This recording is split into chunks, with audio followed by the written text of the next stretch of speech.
موضوع شغلني كتير أوي وأنا صغير ولسه بيشغلني لغاية دلوقتي. هو ليه فكرة الثراء، الغنى، مش فكرة المجتمع المعاصر الإسلامي بيحفّزها؟ ليه ما بنشوفش أئمة كتيرة في الجامع بتطلع تقول للشباب اشتغل عشان تبقى ناجح ومليونير وتحقق كل اللي بتتمناه وتعيّش ح ح عيلتك ونَفْسك ومجتمعك في حياة أحسن؟ ليه؟ ليه الموضوع كُلّه زُهد، وليه الموضوع كُلّه ما نعملش، ويعني أهم حاجة يعني ليه؟ يعني بُص، هو الموضوع حساس أوي، فأنا باحاول آخُد بالي من كلامي. آآ ما فيش مجتمع إسلامي هيكون ناجح من غير مليونير، من غير راجل ثري. زمان كان في ناس زاهدة في الحياة، وكان في عثمان بن عفان. عثمان بن عفان اللي كان بيحضّر الجيش بنَفْسه.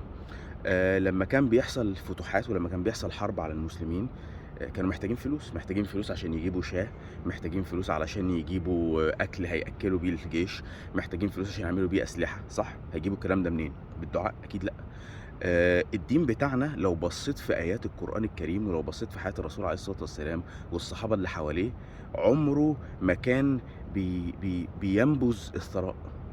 ده بالعكس، الثراء نوع من أنواع النجاح طالما استخدمته كويس وبالطريقة الحلال، والفلوس دي تقدر تحطها في حاجة صح. الراجل الثري، أنا رأيي الشخصي، عمود للمجتمع. المجتمع ما ينفعش ينجح من غيره. أنا مش باقول كلنا لازم، مش بس لازم يكون جزء كبير مننا كده. الفكرة دي مش فكرة غلط، الفكرة دي مش فكرة منبوذة، ما ينفعش تحس بأي ذنب أو أو تحس براحة نفسية إن أنت ما تشتغلش وما تتعبش وما تبقاش مليونير وما تبقاش ناجح، لإن الموضوع ده ممكن مثلًا ياخدك بعيد عن الجنة والّا حاجة. لأ، أهم حاجة هتستخدمها إزاي. هتخش الجنة هتلاقي غني وهتلاقي فقير، هتخش النار هتلاقي غني وهتلاقي فقير. الموضوع كله هتستخدم الفلوس دي إزاي. أنت ممكن تبقى غني وبتبني جوامع وبتكفل يتيم وبتطلّع صدقات، وممكن تبقى فقير وبتشتم وبتسب الدين وب ب ب بتنتهك حرمات الناس. يعني الموضوع ما لوش أي علاقة. فرسالة للأئمة بتوع اليومين دول، لازم نركّز في الحتّة دي أوي، لإن الرسالة دي حاسس إنها ناقصة، مش موجودة. حتّة إن خلّيك ناجح، خلّيك جامد، ركّز في شغلك، خلّيك غني، طالما بالحلال. آآ ال ال في حديث عليه الصلاة والسلام، فيما معناه اللي قادر فيكم يتجوّز، يتجوّز، صح؟ قادر دي معناها إيه؟ يعني هو مش قادر ده جسديًا بس، قادر برضه ماديًا، صح؟ طيب أهو، يعني في حاجات في الحياة مهمة جدًا مشترطة إن أنت تكون قادر ماديًا، صح؟ طيب ما ناخدش القاعدة دي ونطبّقها على بقية الحاجات ليه؟ طب تعالَ كده اعكس. لو المجتمع كلّه زهد في الفلوس، ولو المجتمع كلّه ما بقاش معاه فلوس، إيه اللي هيحصل؟ هنبقى مجتمع كلّه عُزّاب. مجتمع العُزّاب ده إيه، شايفه خطر والّا مش خطر؟ أكيد خطر، صح؟ الرجالة كلّها مش قادرة تتجوّز، هتعمل إيه؟ هتلاقي بقى تتجه بقى تبُص، تعمل، تغتصب، كل بقى الحاجات الحرام ممكن تتفتح لها أبواب، صح؟ فمهم أوي يكون عندنا حد أدنى من القدرة المادية. و والمهم اللي أنا من وجهة نظري أكتر، إن ما توقّفش الحد ده عند الحد الأدنى، إنك تكمّل. لإن الراجل الغني يقدر يفيد نَفْسه ويقدر يفيد أهل بيته ويقدر يخلّي عياله عايشين حياة كريمة، ويقدر كمان يساعد جزء من أهله، ويقدر كمان يساعد يتيم، يقدر يساعد غلبان، يقدر يساعد مسكين، يقدر يبني جامع، يقدر يفتح مركز دعوة، يقدر يدعم مدرسة. الراجل الفقير ما يعرفش يعمل أي حاجة من الكلام ده، ما يقدرش يعمل حاجة، وهو عُرضة أكتر إنه يرتكب حرام، عُرضة أكتر إنه يسرق، يختلس، لإنه الموضوع صعب، صح؟ ف بالنسبة للأئمة، يعني يا ريت نركّز في الرسالة دي لإنها حاسس إنها ناقصة شوية.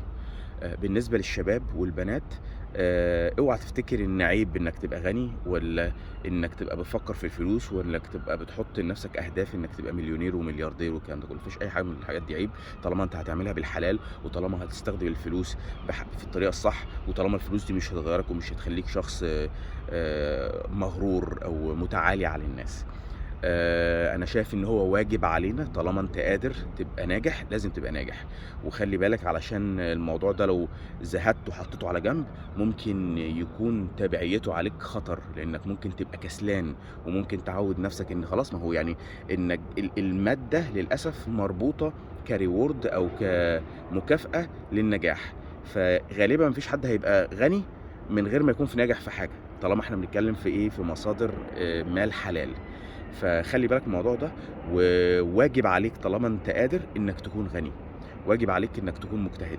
ما ينفعش تقول الحمد لله على كل حال وأنت نُص يومك بتقضّيه على القهوة، ما ينفعش تقول الحمد لله على كل حال ومستورة والحمد لله وأنت قاعد بالليل اليوم كله على البلاي ستيشن. الحمد لله على كل حال طبعًا، بس لمّا تكون بتعمل اللي عليك. لو ما بتعملش اللي عليك يبقى أنت كده إيه، ما بتتّكلش على الله حق توكُّله، لأ أنت كده إيه، متواكل، اللي هو قاعد وزي كده مش فاكر كان في حد من الخلفاء أنا مش فاكر الاسم بالضبط، دخل لقى ناس قاعدة في الجامع بتعملوا إيه؟ قاعدين بندعي، لأ قوم اشتغل، قال لهم قوموا اشتغلوا. فتقريبًا عمر بن الخطاب لو أنا مش غلطان يعني. ف لو بصّيت في ديننا بيحفّز على النجاح. ما فيش حاجة في القرآن هتقول لك سيب النجاح، سيب الفلوس، ما تعملش، لأ، في حاجات بتقنّن، ما تعملش كذا، ما تستخدمش الفلوس في كذا، ما تعملش كذا، وطلّع زكاة وطلّع صدقات وتعمل الكلام ده كلّه.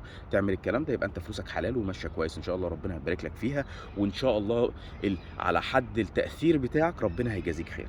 بس لو أنت في إيدك إنك تأثّر تأثير إيجابي، وفي إيدك إنك تشتغل وما اشتغلتش، أعتقد والله أعلم إن أنت هتُسأل على الكلام ده، لإن أنت كان في إيدك تفيد وما فدتش، وباختيار عن طريق كسل.